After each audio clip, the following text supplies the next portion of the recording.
Virginity doesn't matter, past doesn't matter. चलो इस बात पर हम बाद में आते हैं।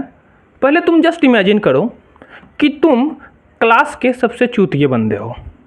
कोई ताकत नहीं है तुम में, ना लुक्स बेहतर है ना फिजिक बेहतर है, और वहीं तुम्हारे क्लास में कोई ऐसा बंदा है जो बहुत मैस्कुलिन है, सिग्मा टाइप।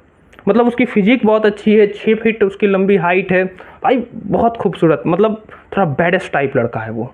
बिल्कुल बिल्कुल इमेजिन करो उस बंदे को जरा।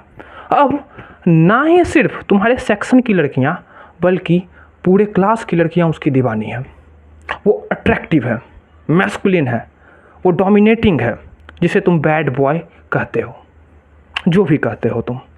अब वो अपने स्कूल लाइफ में, अपने प्राइम टाइम में मौज कर रहा है बंदा भाई। वो तुम क्लास में आगे बैठ कर, जिसको कहते हैं नर्ड, चूतिया हो तुम, नाइस गाय हो, चूतिए हो, वो क्लास के पीछे बैठता है और वो लड़कियों के साथ मज़े में लगा हुआ है। लिप लॉक चल रहा है, फ्रेंच किस चल रहा है, 15 जनवरी है तो स्कूल के पीछे लगा हुआ है, कर्मकांड पे कर्मकांड वो किए जा रहा है, और तुम अंदर ही अंदर घुट रहे हो, फ्रस्ट्रेट हो रहे हो तुम।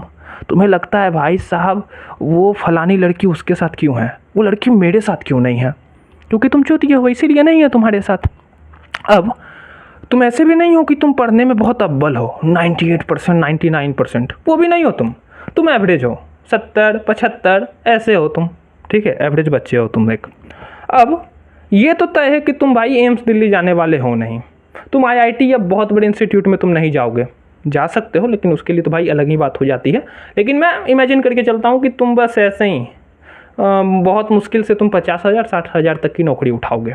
चलो ठीक है, बहुत अच्छी बात है, तुमने पढ़ाई पूरी की, अपनी 10वीं 12वीं कर ली है, 12वीं के बाद तुमने तैयारी की और कोई 60,000 70,000 तक की नौकरी उठा ली है मेहनत करते करते। तुम्हारी उम्र लगभग 32 साल हो चुकी है। इन 32 सालों में तुमने आज तक किसी लड़की को टच तक नहीं किया है, क्योंकि तुम चूतिए हो। मैं बोल रहा हूँ ना, तुम चूतिए हो, नाइस गाय हो तुम। अब तुम्हारी शादी होती है। अब इस बात का क्या भरोसा है कि जिस लड़की से तुम्हारी शादी हो रही है वो लड़की पास्ट में किसी के साथ रिलेशन में ना रही हो? क्या है?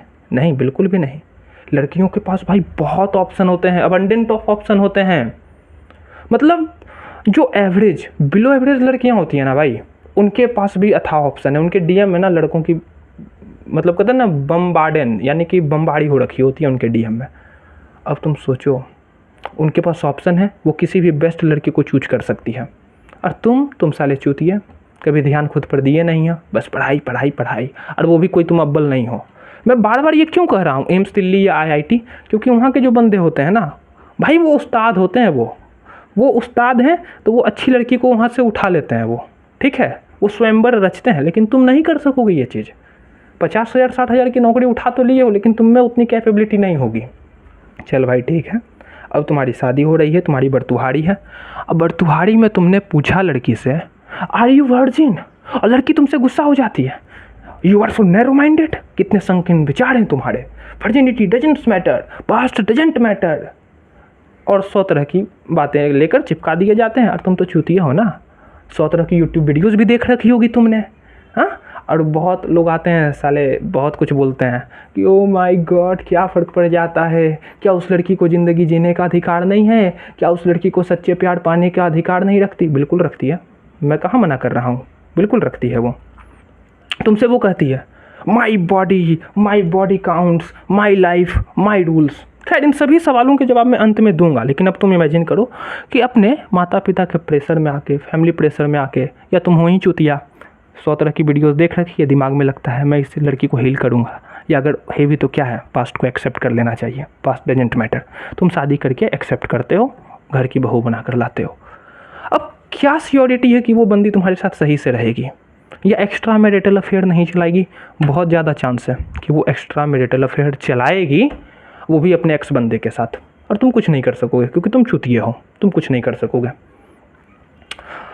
मान लो कि तुम अब बाहर जाते हो, तुम काम करने गए बाहर, अब तुम्हारे अनुपस्थिति में वो किसके साथ मिल रही है या तुम्हारे घर कौन आ रहा है, इसकी कोई गारंटी है तुम्हारे पास?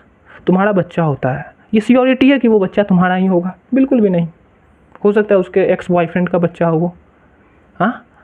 शादी है, चलो इमेजिन करा देते हैं तुमको, और गंदा इमेजिन कर लो जरा तुम। आज तुम्हारी शादी है, और शादी के दिन उसका एक्स बॉयफ्रेंड भी आया है, उसको भी इनविटेशन गया था।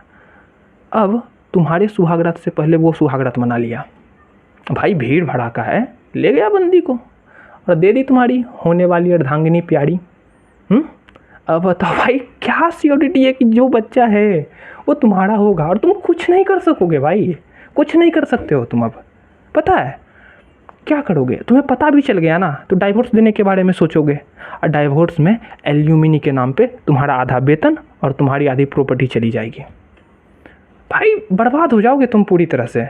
30 साल तुमने बर्बाद किए हैं पढ़ाई लिखाई करके एगो सरकारी नौकरी पाने में, और अगला जो तुम्हारे पास 30 या 40 साल बचा है ना, वो तुम बर्बाद करोगे कोर्ट कचहरी के चक्कर लगाकर।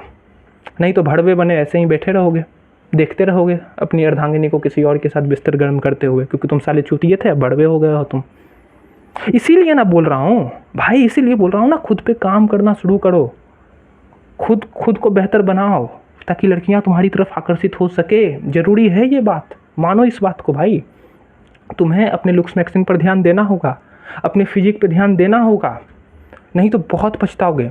क्योंकि भाई प्रकृति का नियम रहा है कि 20% जो अल्फ़ा होते हैं ना, वो 80% फीमेल को अपनी तरफ आकर्षित करते हैं। यही नियम है इस प्रकृति का, आज से नहीं सदियों से। अरे तुम भाई हो नाइस गाय होना, कोई ये बता रहा हूँ ना, नाइस गाय में चूतिया गाय होता है, मानो इस बात को यार।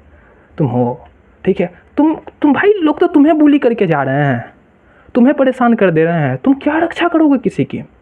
तुम रक्षा कर सकते हो अपनी प्रेमिका की? तुम रक्षा कर सकते हो अपनी अर्धांगिनी की? भाई हमारे पूर्वजों ने भी कहा है, जोड़ू जमीन जोड़ की, नहीं तो किसी और की। बात समझे?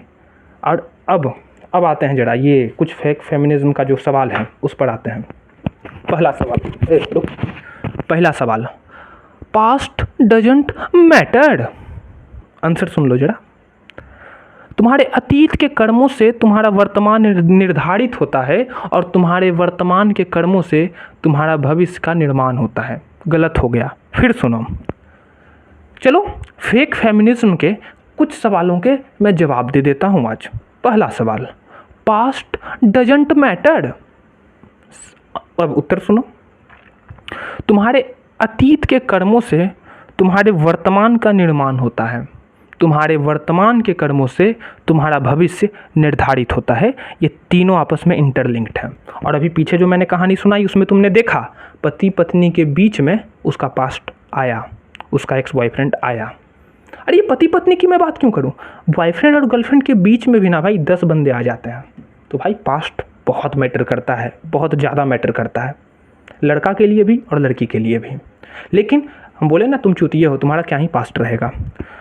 दूसरा सवाल, वर्जिनिटी डजंट मैटर। वर्जिन्स और absence of hymen is not the sign of virginity. Due to cycling, tampering, swimming and other physical activity, hymen will be ruptured. वाह शाबाश, एज ए नीट एस्पिरेंट इतना मुझे भी पता है मुझे। समस्या क्या है ना, ये यूट्यूब वालों ने भाई, यूट्यूब वालों ना वर्जिनिटी का मेरे ख्याल से ना ये जो डिफिनेशन ही गलत दिया। भाई वर्जिनिटी का सीधा अर्थ होता है इंटरकोर्स हुआ है या नहीं, सीधी सी बात है।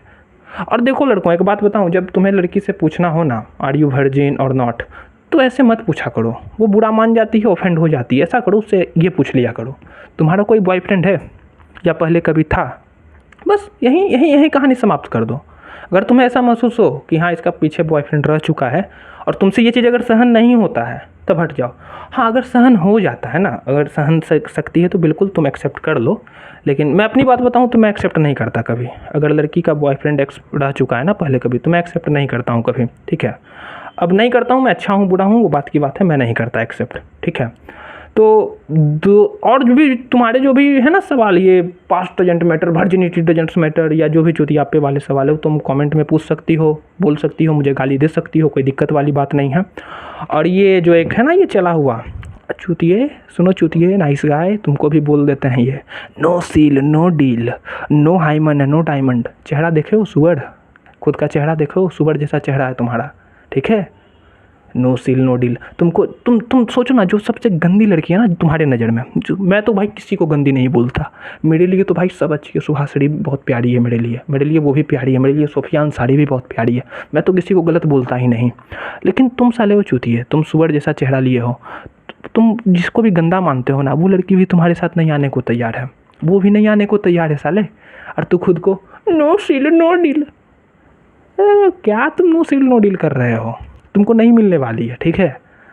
काम करो खुद पर जाकर, मेहनत करो, ठीक है? जाओ। और मैं अपने बारे में कभी बुरा बोलता नहीं, तुम्हें लगता होगा कि मुझे तुम्हें चूतिया बोलते हैं, हम खुद को कभी बोलते ही नहीं। साले तुम हो चूतिया नाइस गाय, चूतिया नाइस गाय हो तुम।